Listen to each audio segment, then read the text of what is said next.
Hello everyone, welcome to Get Ahead with Xander. So I'm Xander and welcome to my channel. Today I'm gonna talk about this particular book, Cybernetics. It's one of the Bible that I read and it helped me tremendously in actually shaping my self-image. So this book, if you want to know something, is all about creating, all about knowing what exactly is a self-image, creating the self-image that you want, and how self-image actually impact us in our life. Okay, so together with this video, I'm gonna do an in-depth dive on key nuggets that I've actually gotten and actually relating it to real-life problem that we tend to face. Okay, so moving ahead, what exactly is self-image? Someone might be thinking, hey, what exactly is a self-image? So self-image is something that is internal. It's not something that's outside. So it's not something to do with the physical body on the outside or physical world on the outside. But rather, self-image is something that you, when you close your eye and you see an image, right? And that image of how you see yourself. Okay, how you see yourself from the inside out.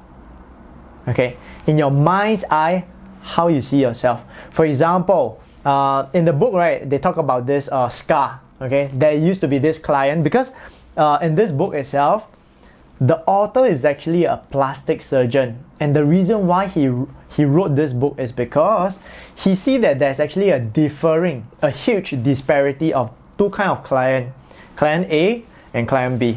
So client A wise, right, what he found out is that after the surgery, there is a tremendous increase, almost instantaneously, of his confidence and how he act, and everything just actually improved drastically.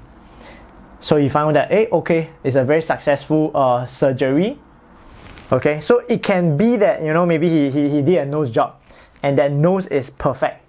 Okay, but it's not just about the surgery being perfect, but that surgery actually changed how he look at himself from a point of self-image perspective. Okay, and because the way he see himself changes, he's actually getting a lot more outside world result that goes along with it. For example, promotion, probably he get a date, and he managed to actually improve a lot of the aspect of his life.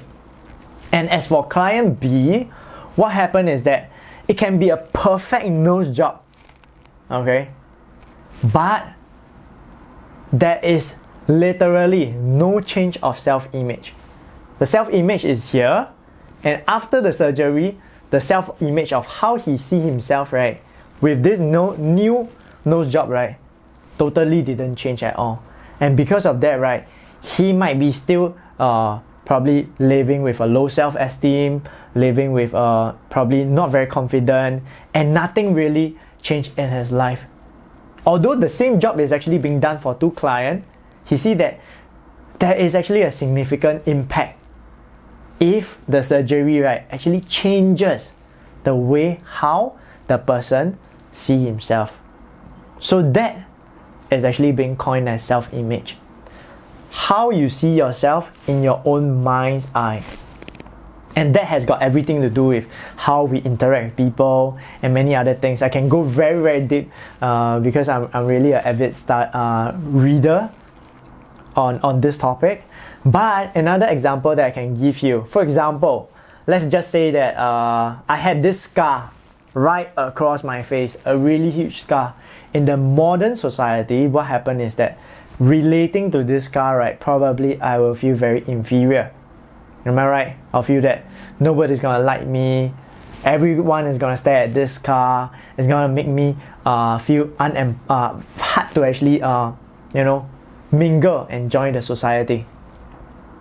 But for that same scar, if it happened back in the days of like maybe caveman period, he might feel that, or not even to that era, like maybe in the era of like Roman emperor, you know, that era, right, he might see this same scar with pride and honor.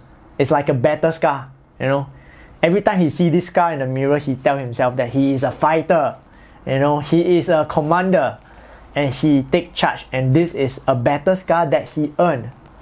So you see, the same scar, a different trigger of image in the person's mind. So basically, Cybernetics is all talking about how we limit our life based on our self-image. And the key thing about this is that self-image, right, that we believe, right, that is in our mind, right, is not exactly created by us.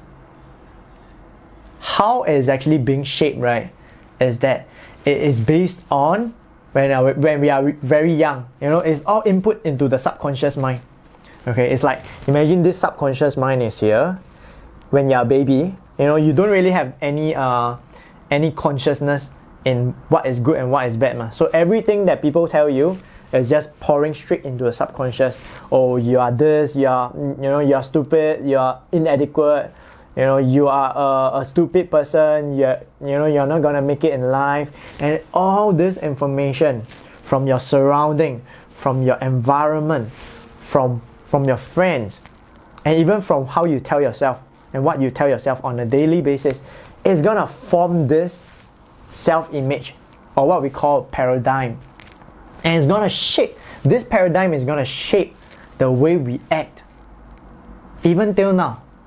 It's gonna shape how the way we interact with people, the way we think of how we can do or can't do something, and it's gonna shape our preference. It's gonna shape our behavior. So the key thing, I believe, after studying so many different form of books, I found out that the best way to actually have a quantum leap in result would be actually to consciously reprogram this self-image of how we see ourselves. And as we reprogram this self-image, right, everything will be in alignment. So for example, what we know, okay, and what we do, right, there tends to be a gap. Okay, I give you an example. For example, I believe everyone wants to be wealthy and wants to be fit, want to be in a great relationship, want to be calm and composed, okay? But in many cases, right, we are not exactly doing that. I want to be rich, but I don't want to work, I want to stay fit, but I don't want to exercise. I want to stay fit, but I don't want to eat healthy.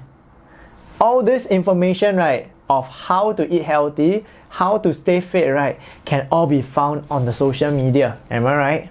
Like the YouTube, the Google, the different blogs. It's all gonna tell you how to go about to do it.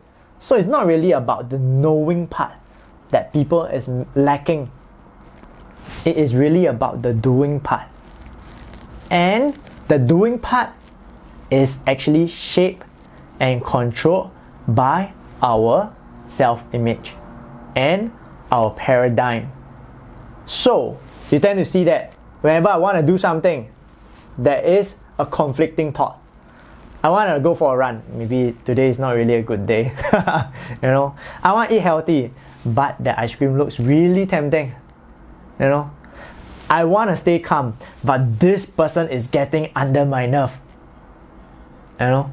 So there is always a conflict, just like two people or two couple quarreling in your mind, because there is actually a misalignment of the new information that you are trying to be, the person you are trying to be, and the person who you are already, whom you see yourself as. So as long as there's a misalignment, there will be conflict. So no matter how many information courses, self-help that you have, shelf because it's on the shelf, you can read lots of information, but as long as we can't integrate it into changing our subconscious, right, nothing much is really gonna change in the real world. So I thought that it would be a good thing for me to actually run through this summary of the book, give you some nuggets, and from there, right, I'm a huge believer of changing the self-image and changing the subconscious, and I subscribe to Bob Proctor and a lot of other different gurus. So I hope to be able to value add you And I hope that this video gives you a bit of insight on why are we having conflict and what exactly is a self-image. Alright, I'll see you soon then. Ciao.